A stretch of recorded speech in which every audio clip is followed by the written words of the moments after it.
오늘은 마땅히 행해야 할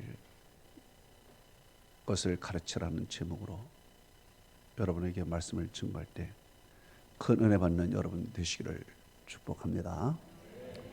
옛날 속담에 3살 버릇 여든까지 간다라는 이야기가 있습니다. 이것은 자녀 교육이 그만큼 중요하다는 이야기입니다. 우리 자녀들이 평생 영광의 삶을 살아가기 위해서는 어떻게 그들을 가르쳐야 될까? 어느 어촌에 어느 소년이 있었습니다. 이 소년은 늘 바닷가에서 놀이면서 큰 꿈을 갖고 살았습니다. 그런데 이 소년이 바닷가에서 놀다가 물새의 알을 발견했습니다. 그리고 그 물새 알을 가지고 집으로 왔습니다. 어머니는 그 물새 알을 맛있게 요리해 주었습니다. 이 소녀는 이제 바닷가에서 노는 것이 아니라 물새 알을 찾으러 헤맸습니다. 그러다가 또 물새 알을 발견하지 못하고 집에 돌아오는 길에 닭이 울는 소리가 들렸습니다.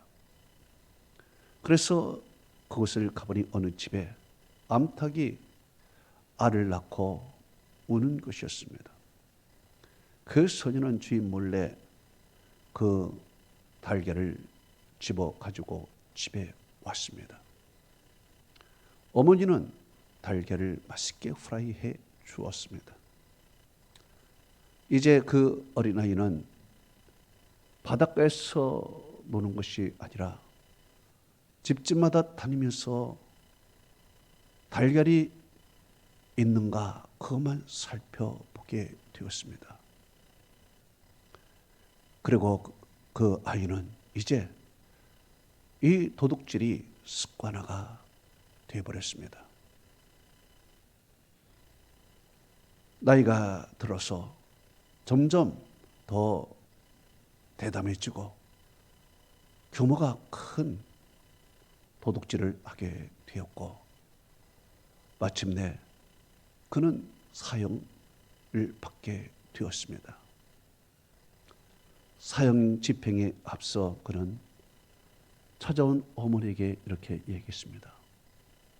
어머니, 제가 어릴 때 물새알을 집으로 가져왔을 때 그것을 그 자리에 갖다 놓거라 라고 단 한마디만 했더라면 저는 오늘날 이렇게 죽음을 맞지 않았을 것입니다 라고 이야기를 하며 사형장에서 이슬처럼 사라졌습니다.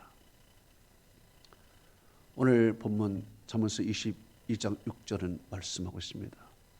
마땅히 행할 길을 아이에게 가르치라.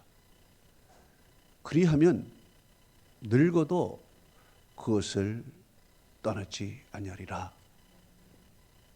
마땅히 행할 길이라는 것은 당연한 것을 가르치라는 것입니다.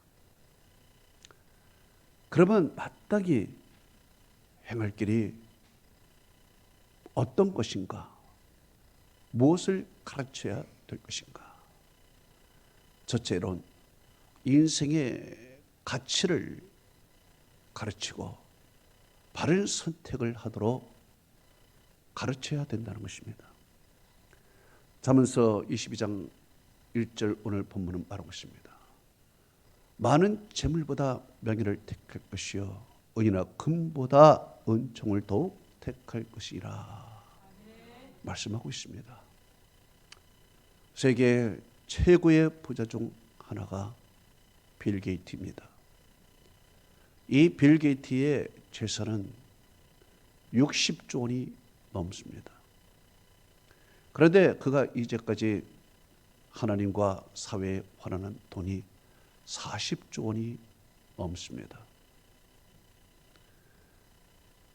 그는 기자회견에서 내가 죽기 전에 내 자산의 95%를 사회에 환수하고 5%만 내 후손에게 남겨주겠다고 약속을 했습니다. 빌 게이트가 11살 될 때 빌 게이트의 어머니는 빌 게이트에게 마태복음 5장에 있는 산상수훈을 암송하도록 했습니다. 그리고 그 말씀대로 살라고 교육을 했습니다. 빌 게이트가 가장 좋아하는 성경 구절이 누가복음 6장 38절입니다. 주라 그러면 너에게 줄 것이니 곧 후이되고 누르고 흔들어 넘치도록 너에게 안겨주리라. 이 말씀을 그는 좌우명처럼 생각하며 깊이 묵상하며 이 말씀대로 살기로 결심했습니다. 그래서 그가 돈을 버는 이유는 주기 위해서, 나누기 위해서 돈을 번다고 이야기합니다. 그 말씀을 실천하면서 나눌 때 모자라는 것이 아니라 하나님께서 더 부어주시는 것을 경험하면서 오늘도 계속 나눔을 하고 있다는 이야기입니다. 오늘 본문은 말하고 있습니다. 마땅히 행할 길을 아이에게 가르치라 하면서 많은 재물보다도 명예를 택하라. 그리고 은이라 금보다 은총을 더 택해라 말씀하고 있습니다. 명예라는 것은 자기의 존재를 말하고 있고 은총이라는 것은 좋은 평판을 말하고 있는 것입니다. 인생의 가치란 보이는 물질에 있지 않다는 얘기입니다. 인생의 가치란 자기의 존재에 있고 인생의 가치란 좋은 평판에 있다는 이야기입니다. 그래서 물질을 선택할 것이 아니라 명예를 선택하고 은총을 선택하라는 이야기입니다. 우리가 아이들에게 선택을 잘 하도록 가르쳐야 되는 것입니다. 그런데 부모들이 보면은 아이들에게 그릇된 선택을 하도록 유도하고 있습니다. 교회냐 학원이냐, 부모는 학원을 선택하라고 강요하고 있습니다. 왜냐하면 명예보다 은총보다 재물이 더 소중하다고 생각하기 때문에 그렇습니다.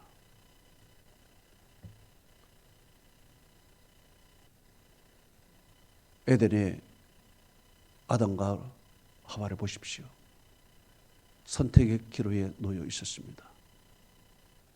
그의 잘못된 선택은 그를 죄악에 빠질 뿐만 아니라 그의 후손이 타락하고 하나님을 떠나고 저주된 인생을 살도록 만든 것입니다. 아브라함과 롯의 선택을 보십시오. 롯은 보이는 물질을 선택했습니다. 그곳에 죄악이 있느냐는 관심이 없습니다. 보이는 물질을 따라 가게 되었고 그 결과는 믿음도 잃고 사람도 잃고 물질도 잃고 모두가 다 잃어버렸습니다. 그러나 아브라함은 그 선택을 하나님께 맡깁니다. 물질을 선택한 것이 아니라 하나님을 선택했습니다. 하나님이 주시는 모든 것은 다 하나님의 뜻으로 받아들이고 하나님에게 나의 선택권을 드립니다. 그럴 때 하나님께서는 그에게 동서남북을 주셨고, 그뿐만 아니라 그에게 명예도 주시고 물질도 주시고 믿음의 조상으로 만들어 주신 것입니다. 두 번째로 마땅히 행할 길을 가르치는 것은 더불어 사는 삶을 가르치라는 것입니다. 잠언서 22장 2절은 말하고 있습니다. 가난한 자와 부한 자가 함께 살거리와 이 모두를 지으시는 여호와이시니라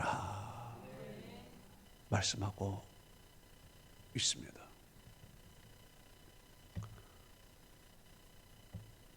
어떤 아이가 병아리를 지켜보다가 성에 앉혔던지 두 손으로 병아리를 양손에 잡고서 자기 볼에 뽀뽀를 하게 됩니다.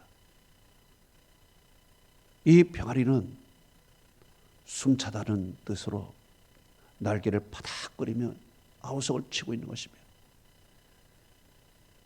그때 소녀는 도망가지 못하게 양손을 더 꽉 잡고 병아리에게 사랑의 표현을 하고 있는 것입니다.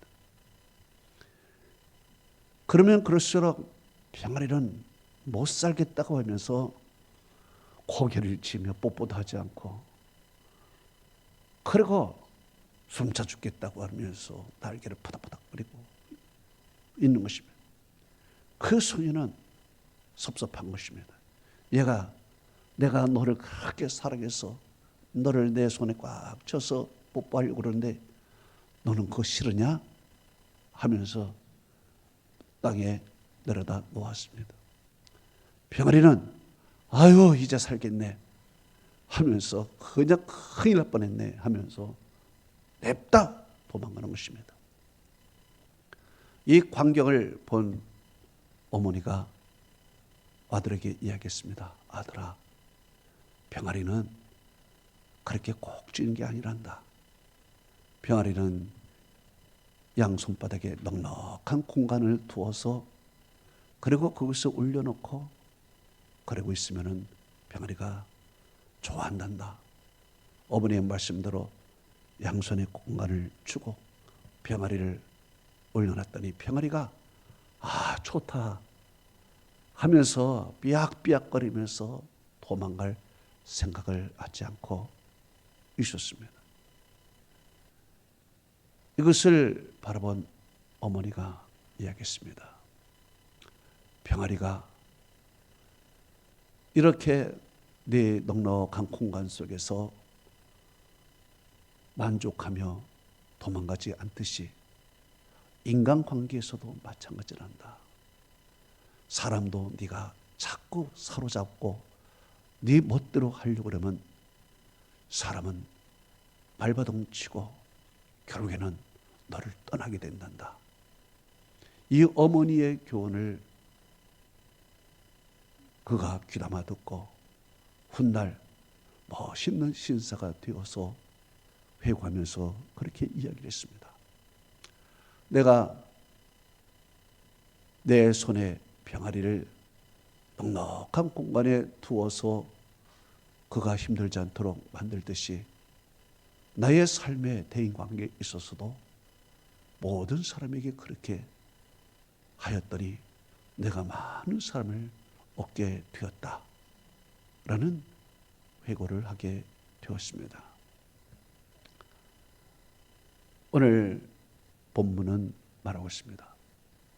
가난한 자나 부한 자가 함께 살거니와 이 모두를 지으신 이는 여호와이시니라 그랬습니다. 당시에 가난한 자는 압제당하는 자로 이렇게 표현이 됐고, 부한 자는 또한 압제하는 자로 이렇게 표현이 됐습니다. 그런데 알고 보면은 이 땅에서 함께 공존해야 할 자요, 압제하지 않고 또 당하지도 않고 서로 공존하며 사랑하며 서로 도와주며 서로 챙겨주며 이렇게 살아가야 함을 오늘 가르쳐주고 있는 것입니다. 그렇기 때문에 우리가 세상에 살아가면서 높고 낮은 것이 없습니다. 가난한 자, 부한 자, 이것이 서로 다른 것이 아닙니다. 모두가 다 평등한 것이요, 모두가 다 하나님 안에서 공존할 것이요, 서로 부족한 것을 채워주면서 넉넉한 삶을 서로가 살아가면서 챙겨주며 살아야 되는 것입니다. 미국의 제20대 대통령 가필드는 자기가 이 세상을 살아가면서 어떻게 살아갈 것인가, 대인관계 속에서 내가 어떻게 살아갈 것인가를 낱낱이 적으면서 살아갔습니다. 그 중에서도 8개를 자신의 좌우명으로 삼으면서 그 8개를 실천하면서 살았습니다. 그 8개가 우리에게 귀한 교훈을 주고 있습니다. 그것이 무엇입니까? 첫째로는 좋은 친구를 사귀되 끝까지 사귀라, 이겁니다. 우리는 친구를 사귀다가 마지막에 원수가 되어버립니다. 이유는 한 가지입니다. 섭섭한 것 때문에 그렇습니다. 한 가지의 섭섭한 것 때문에 그 친구를 버릴 것인가, 아니면은 여러 가지 좋은 것이 있는데 그것 때문에 친구와 끝까지 유대 관계를 맺을 것인가, 이것을 우리가 생각해야 됩니다. 인간은 불완전한 것입니다. 완전한 것이 없습니다. 그렇기 때문에 친구를 사귀되 서로 이해하며 챙겨주며 끝까지 평생 친구로 가야 한다는 것입니다.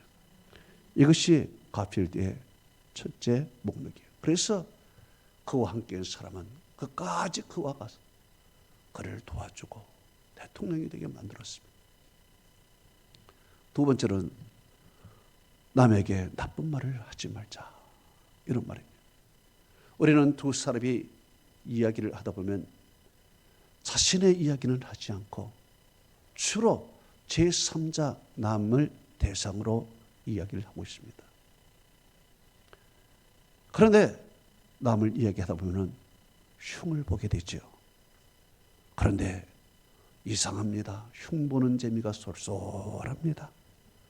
왜냐하면 우리는 남이 잘한 것을 눈뜨고 못 봅니다. 남이 잘못한 것을 얘기하면서 내가 대리만족을 하는 것입니다. 상대적으로 나는 의인이라는 생각을 갖게 되는 것입니다. 그러나 알고 보면 나도 남의 구설주에 올르고 도마 위에 올라 있음을 잊지 말아야 되는 것입니다. 세 번째로는 요령을 위해서 게임을 하지 말자라는 얘기입니다. 자, 성경은 이야기합니다. 네 손으로 수고한 대로 먹으라고 이야기합니다. 제가 강원도 하일랜드에 갔을 때 그 호텔 지하실에는 카지노가 있었습니다. 카지노에 들어가는 사람이 어떤 사람인가, 제가 또 궁금증이 생기기 시작했습니다. 그래서 카지노를 내려가지 말아야 되는데 카지노 입구까지 딱 가서 들어가는 사람의 표정을 관찰을 했습니다. 사람이 카지노를 들어갈 때 표정을 보니까 결연한 자세로 들어갑니다. 뭔가가 된다라는 결연한 자세로 들어갔다가 나오는 쪽을 쭉 봤더니 별로 신통치 않은 자세로 나오는 것입니다. 그리고 일부는 옥상에 올라가서 떨어진다는 것입니다. 그래서 우리는 뒷마당에 가서 좋다고 했는데 아마 도박에서 다 이런 남노한 노숙자 같은 사람이 와서 우리에게 이야기합니다. 이곳은 좋은 곳이지만 이곳은 죽음의 장소입니다. 저 위에서 이곳에 떨어지는 날마다 떨어지는 그러한 것을 본다는 것입니다. 참으로 놀라운 이야기인 것입니다. 요령을 위해서 게임이라도 하지 말자. 일확천금을 누리려고 생각하지 말고 내 손으로 버는 대로 수고한 대로 먹으라는 것입니다. 네 번째는 맑은 정신을 해치는 음료수는 마시지 말자. 요즘에 마약의 문제가 얼마나 심합니까? 이런 것들에 대해서 가르쳐야 되는 것입니다. 다섯 번째는 내 비밀이나 타인의 비밀을 누설하지 말자. 어떤 사람은 그 사람이 이 말 절대 하지 마 라고 당부하면서 얘기했는데 그 말까지 전하는 사람이 있어. 그 사람이 이 말 절대 하지 말라 그랬어. 당신에게만 얘기해 라고 이야기를 하는데 그 사람이 신뢰 못합니다. 아마 당신의 비밀도 그 사람이 남에게 그런 식으로 이야기할 것입니다. 여섯 번째, 돈은 마지막 순간까지 빌리지 말자. 사람이 나쁜 것이 아니라 돈이 나쁘다고 얘기합니다. 돈이 관계되면 인간관계가 파탄이 온다는 것은 명확한 것입니다. 일곱 번째, 행동에 책임을 지고 남의 탓을 하지 말자. 어떤 사람은 자기는 싹 빠지고 이 사람을 끌어들여서 이야기를 합니다. 자기가 원하는 것을 다른 사람을 이름을 빌려서 이야기를 하는 것입니다. 그래서 그 사람의 남과 이간질이 되고 자기는 싹 빠지는 것입니다. 행동에 책임을 지고 남의 탓으로 하지 말라. 이런 말인 것입니다. 마지막으로는 잠자기 전에 반성의 시간을 가져라. 잠자기 전에 반성의 시간을 갖지 않으면 밤에 괴상한 꿈을 꿉니다. 그러나 반성의 시간을 갖고 마음을 정리하면 편안한 잠을 자지요. 가필드 대통령은 이 8가지를 늘 마음에 새기면서 점검하면서 살았기에 대인관계가 좋고 마침내 사람들이 그를 대통령으로 만들어 훌륭한 대통령이 되었다는 것입니다. 세 번째로 마땅히 행해야 할 것을 가르치는 것은 겸손과 그리고 하나님을 경외함을 가르치라는 것입니다. 오늘 보면 잠언서 22장 4절은 말하고 있습니다. 겸손과 여호와를 경외함의 보상은 재물과 영광과 생명이니라 말씀하고 있습니다. 미국의 로저 밥스라는 기자가 아르헨티나의 유명한 정치가를 만나 인터뷰를 하게 되었습니다. 이 정치가는 국민들에게 추앙을 받는 정치가였습니다. 이 사람이 인터뷰를 하기 전에 먼저 그 기자에게 질문을 던졌습니다. 그는 이야기했습니다. 유럽의 백인들이 북미보다 남미에 먼저 왔습니다. 남미는 지하자원, 물, 기후 이 모든 것들이 북미보다 더 풍요롭고 더 좋습니다. 그런데 왜 남미가 북미보다 못 살까요? 그 기자는 글쎄요, 잘 모르겠는데요. 그 정치 지도자는 이야기를 했습니다. 스페인 사람은 남미에 황금을 찾으러 왔고 영국의 청교도들은 북미의 신앙을 찾으러 온 것입니다. 이것이 근본적인 차이입니다. 그래요. 황금을 찾으러 온 사람은 거지가 되었고 믿음을 찾으러 온 사람은 부자가 되었다는 얘기입니다. 오늘 본문은 말하고 있습니다. 겸손과 여호와를 경외함의 보상은 재물과 영광과 생명이니라 말씀하고 있습니다. 그렇기 때문에 우선순위가 무엇인가를 잘 가르쳐야 됩니다. 우선순위는 바로 하나님을 경외함인 것입니다. 그러면 물질도 훗날에 하나님이 보상으로 그에게 주시는 것입니다. 솔로몬을 보십시오.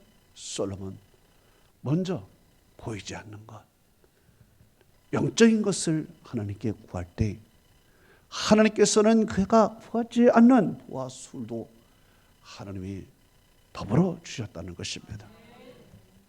그러나 그가 나중에 물질을 따라갈 때 영적인 것도 다 잃어버리는 참으로 역설적인 역사가 나오는 것입니다. 아이에게 무엇을 우선순위 할 것인가? 아니, 여러분은 무엇을 우선순위를 하면서 살 것인가? 이것을 명심해야 될 줄로 믿습니다. 마지막으로 마땅히 행할 길은 무엇을 가르치는 건가? 바로 하나님의 영광을 구해야 되면서 영혼을 지키는 자로 가르쳐야 된다는 것입니다.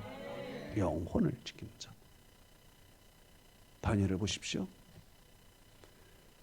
다니엘은 바벨론의 포로 잡혀갔습니다. 그가 소년일 때 신동이라는 소리를 들은 것이죠. 성경은 그가 지혜가 있고 지식에 능통하며 학문에 익숙한 자라고 그랬습니다. 바벨론 왕은 이런 사람을 등용해서 국가의 인재로 만들라고 명령을 했습니다. 다니엘이 딱 맞는 사람입니다. 이제 다니엘의 길이 열린 것입니다. 그렇지만 그 먼저 다니엘이 해야 될 것은 왕이 주는 진비를 먹어야 되는 것입니다. 그러나 다니엘은 그것을 거부합니다. 그 이유는 다니엘서 1장 8절에 자기의 영혼을 더럽히지 않기 위해서입니다. 왕이 주는 진미는 우상에게 먼저 바친 제물인 것입니다. 우상의 제물로 내 영혼을 더럽히지 않기 위해서 그거는 세상의 출세도 다 버렸습니다. 믿음을 위하여, 내 신앙을 위하여, 내 영혼을 깨끗게 하기 위하여 그런 세상 출세, 성공, 이것을 다 버린 것입니다. 대신 내 영혼을 깨끗게 위하여 우상의 제물에 바치지 않는 식물을 먹게 해달라고 그래요. 그런데 식물을 먹은 결과 고기를 먹는 사람보다 그 얼굴이 더 윤택해졌다고 다니엘서 1장 15절에 말씀하고 있는 것입니다. 이렇게 다니엘은 자기의 영혼을 더럽히지 않고 깨끗게 하기 위하여 산 결과 하나님이 그의 인생을 축복해 주신 것입니다. 세 명의 왕을 거치면서도 그는 여전히 존경받고 최고의 재상으로 역사의 인물이 된 것입니다.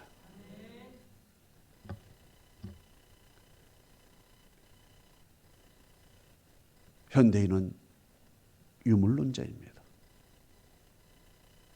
육신은 있고 육신 속에 영혼이 없다고 생각을 합니다. 그 결과 지옥도 없고 하나님도 없고 천국도 없는 것입니다. 그저 육신만 있다고 생각하고 육신의 직업은 다 끝이라고 생각을 합니다. 그렇기 때문에 육신이 있을 동안은 쾌락을 즐기려고 하는 것입니다. 내 속에 영혼이 있다고 생각하지 못해요. 이 유물론자인 것입니다. 아이들에게 우리는 영혼이 있음을 가르쳐야 되고 우리도 그 영혼이 있음을 깨닫고 영적인 사람으로 살아가야 되는 것입니다. 영적인 사람.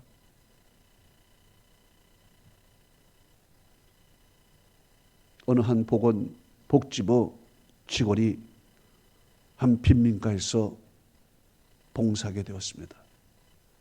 그러다가 12살 된 소아마비 아이를 만나게 되었습니다. 이 소아마비 아이를 잘 보살피고 돌보는 가운데 이 아이가 다리가 온전해지면 얼마나 좋을까 생각하고 기도하는 중에 의사 선생님을 만나 사정을 했습니다. 이 아이의 다리를 좀 고쳐줬으면 좋겠습니다. 의사 선생님은 감동을 받아서 수술을 하기로 했습니다. 그래서 오랜 시간 수술을 하고 수술에 성공을 하고 또 재활에 성공을 했습니다. 이 아이는 마침내 보통 아이들과 함께 걸어다니며 뛰게 되었습니다. 이제 이 복지부 직원이 중년이 되었습니다. 중년이 되어서 길거리를 가다가 우연히 그 아이의 다리를 수술해 준 의사 선생님을 만나게 되었습니다. 의사 선생님이 물었습니다. 그 아이는 지금 어떻게 되었나요? 그 중년 직원은 말했습니다. 의사 선생님, 그 아이가 어떻게 되었다고 생각하십니까? 의사는 말했습니다. 아, 의사가 되었습니까? 어떤 훌륭한 사람이 되었습니까? 말했습니다. 아닙니다. 그는 지금 이곳에 없습니다. 그는 지금 감옥에 있습니다. 살인자가 되어서 형기를 감옥에서 지금 보내고 있습니다.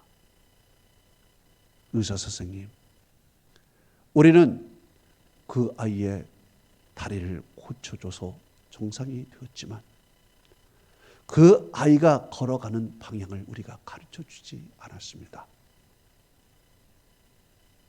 육신적인 다리는 고쳐주었지만 영적인 걸음걸이, 영적인 발걸음을 가르쳐주지 않아서 그는 비참한 삶을 살고 있습니다. 오늘 성경은 말하고 있습니다. 영혼을 지키는 자가 되라고요. 패역한 자의 길은 가시와 올무가 있거니와 영혼을 지키는 자는 이것을 멀리하느니라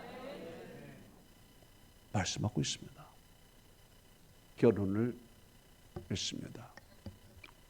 오늘 본문에 마땅히 행할 길을 아이에게 가르치라. 그러면 그것을 떠나지 아니하리라 했습니다. 마땅히 행할 길이 무엇입니까? 인생의 가치를 가르치라는 거예요. 그리고 바른 선택을 할 수 있도록 가르치라는 것입니다. 두 번째는 더불어 살아가는 삶을 살아가면서 인간의 삶의 덕목을 가르치라는 거예요. 남과 어떻게 살아가야 되느냐. 극히 이기적인 삶, 이런 것을 안 된다는 얘기야. 세 번째로 겸손과 여호와 하나님을 경외함을 가르치라는 것이에요. 그러면 하나님께서 보상으로 재물과 영광과 생명을 주신다는 것입니다. 무엇이 우선순위인가? 우리가 가르치고 가르침을 받아야 된다는 것이에요. 마지막으로 영혼을 지키는 자가 되어야 된다는 것입니다. 인간은 유물론자가 아니에요. 육신만 있고 영혼이 없는 존재가 아니에요. 육신이 있고 그 안에 영혼이 있음을 알아야 돼요. 이 영혼은 죽으면 하나님 앞에 가야 되는 것입니다. 심판을 받아야 되는 것, 지옥을 가야 되고 천국을 가야 되는 것입니다. 이 영혼이 꺼지지 않는, 영혼이 사라지지 않는 영원한 존재야. 그렇기 때문에 아이들에게 이 영혼을 지키는 자로 살아야 돼. 그래야지 않으면 패역한 자의 길을 가라. 페류나의 길을 가며 가시와 올무가 항상 그 안에 생기는 것입니다.